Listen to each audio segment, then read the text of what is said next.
चेतावनी दी गई है। सोमवार देर रात आया था 7.5 तीव्रता का भूकंप और जापान मौसम एजेंसी के मुताबिक होक्काइडो के पास ये महा भूकंप आ सकता है। जापान ट्रेंचर और चिशिमा ट्रेंच के आसपास भूकंप आ सकता है। 8 या उससे ज्यादा तीव्रता का भूकंप आ सकता है।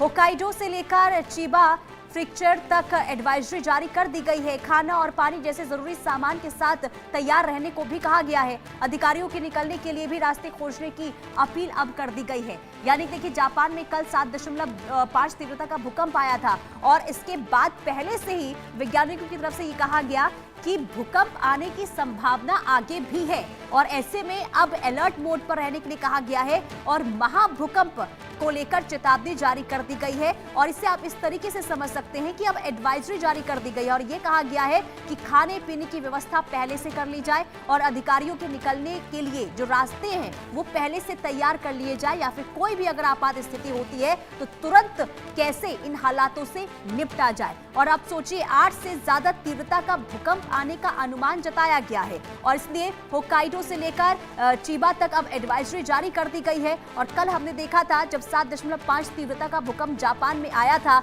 इसके बाद सुनामी का अलर्ट पहले ही जारी कर दिया गया था। लहरें भी उठती हुई दिखाई दी गई थी समुद्र से और इसके बाद जब महाभूकंप को लेकर अनुमान जताया गया है तो कहीं ना कहीं अगर अब ऐसा होता है, 8.0 की तीव्रता का भूकंप आता है तो बहुत ही ज्यादा भयावह मंजर जापान में देखने को मिल सकते हैं। और जैसे कि पहले मैंने आपको बताया था कि जापान बहुत ही ज्यादा संवेदनशील भूकंप के लिहाज से है और ऐसे में भूकंप आता है तो वहां जबरदस्त तबाही होती है। आदित्य हमारे साथ बने हुए हैं। आदित्य, कल हमने भूकंप देखा था 7.5 तीव्रता का जापान में आया और अब अनुमान जताया गया है कि 8 तीव्रता का भूकंप जापान में आ सकता है।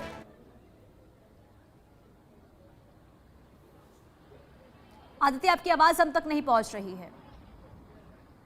अगर आप देखेंगे तो ये एक आफ्टर शॉक इफेक्ट हो सकता है। अभी हमने देखा किस तरीके से 7.5 का तीव्रता का भूकंप जापान में आया। अब दोबारा ये 8 तीव्रता का भूकंप जो है आने की पूरी अलर्ट जारी किया गया है। तो कहीं ना कहीं हम अगर जापान का इतिहास उठा के देखें तो काफी अर्थक्वेक प्रोन रहा है जापान।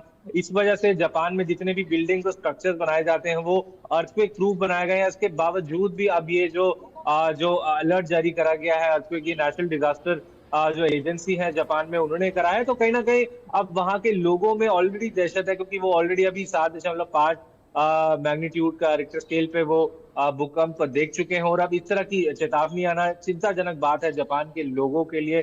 खासिया अरेंजमेंट करे जा रहे हैं कि कैसे और खाना पानी जो है इकट्ठा कर सके, क्योंकि डिजास्टर के समय काफी जो है एक इस तरह से डिसरप्शन पूरी तरीके से आ जाता है। और देखने वाली बात होगी, हालांकि सारी जो वो प्रोविजंस हैं वो नेशनल डिजास्टर मैनेजमेंट अथॉरिटी जो जापान की है वो लिए जा रहे हैं, पूरे प्रबंध करे जा रहे हैं। लेकिन अब देखने वाली बात होगी कि कितना जापान दोबारा से प्रिपेयर्ड है, क्योंकि एक के बाद एक भूकंप आना किसी भी देश के लिए बहुत ज्यादा हानिकारक हो सकता है। लेकिन देखने वाली बात होगी किस तरीके से जापान जो है इससे निपटने के में सक्षम रहता है। और आदित्य, क्योंकि अगर हम पुराने आंकड़ों को देखें, यानी कि जब 7 से ज्यादा की तीव्रता का भूकंप जापान में आया है तो भारी तबाही वहां पर हुई है, लाखों लोगों की जान भी गई है। ऐसे में अगर अब अनुमान 8 तीव्रता का भूकंप को लेकर जताया गया है तो तैयारी भी उसी स्तर पर होनी चाहिए। और ऐसे में क्या वहां पर कितने व्यापक तौर पर तैयारी वहां की सरकार प्रशासन इस वक्त करती हुई नजर आ रही है? जी बिल्कुल, 8 कोई भी भूकंप जो होता है अगर 7 से ज्यादा का हो तो कहीं ना कहीं एक जान माल को बहुत ज्यादा रिस्क होने की खतरा बना रहता है। और उसी के मुताबिक ही अब जो जापान की अथॉरिटीज है, कंसर्न अथॉरिटीज है, वो पूरे स्टेप्स ले रहे हैं कि किसी तरीके से पूरे फुल प्रूफ अरेंजमेंट्स करे जाए कि जो 7.5 का अर्थक्वेक आया है उसकी तरह से दोबारा से वो स्थिति ना पैदा हो। और कहीं ना कहीं सारी जो लोगों को आगाह करा जा रहा है कि क्या प्रिकॉशनरी मेजर्स ले, लोग ज्यादा घर से बाहर न निकले, क्योंकि आउटडोर में एक तरह से खतरा बना रहता है। तो कहीं ना कहीं पूरी तैयारी जोरों शोरों में है जापान में कि ताकि इस अर्थक्वेक से अगर ये 8 रिक्टर स्केल का अर्थक्वेक आता है तो किस तरीके से पूरे चौकसी प्रबंध हो जिससे कि जापान निपट पाए। जी और कई सुनीता। बड़े भूकंप का दंश देखिए जापान झेल चुका है। 2000 अगर हम 24 की यानी कि पिछले साल की बात करें उस वक्त 600 लोगों की जान गई थी। और 2011 की अगर हम बात करते हैं तो उस समय देखिए आदित्य जो है लाखों लोगों की जान गई थी और उस वक्त 7.2 तीव्रता का भूकंप आया था। और इसके अलावा भी कई और ऐसे साल हैं, अगर उसके उठाकर देखें तो जापान में अगर भूकंप आता है तो तबाही बहुत जबरदस्त तरीके से होती है। तो उससे पहले अब वहां पर अलर्ट के साथ साथ जरूरी ये भी हो जाता है कि कैसे इन तमाम चुनौतियों से पहले ही निपटा जाए ताकि नुकसान जापान का ना हो और खास करके जो वहां के लोग हैं उन्हें किसी भी तरीके से अब कोई नुकसान की खबर उनको लेकर सामने ना आए।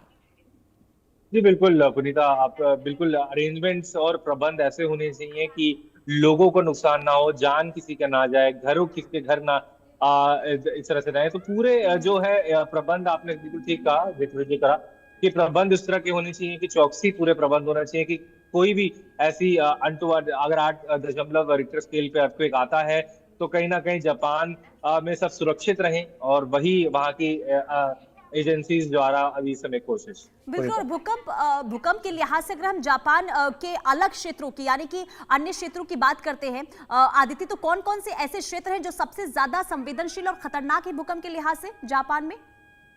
जी बिल्कुल, अगर हम जापान की राजधानी की बात माने, टोक्यो भी एक एक्टिव सीस्मिक जोन में आता है, और कुछ अन्य तमाम जापान के ऐसे प्रोविंस हैं जो काफी एक्टिव सीस्मिक जोन्स में आते हैं। और सीस्मोलॉजिस्ट एक तरीके से अब जब इतना ऐसा जो अलर्ट जारी हुआ है दोबारा 8 तीव्रता के भूकंप का, तो कहीं ना कहीं सीस्मोलॉजिस्ट भी इस बात को इस चीज में लग गए हैं कि किस तरीके से एक पैटर्न को समझें कि क्यों जापान में इतना ज्यादा टेक्टोनिक प्लेट्स का मूवमेंट हो रहा है, जिससे अर्थक्वेक बारंबार ठीक वहां है, आते हैं। वो एक एपिसेंटर रहा है, ठीक है तो देखने आदित्य, वाली बात होगी। बहुत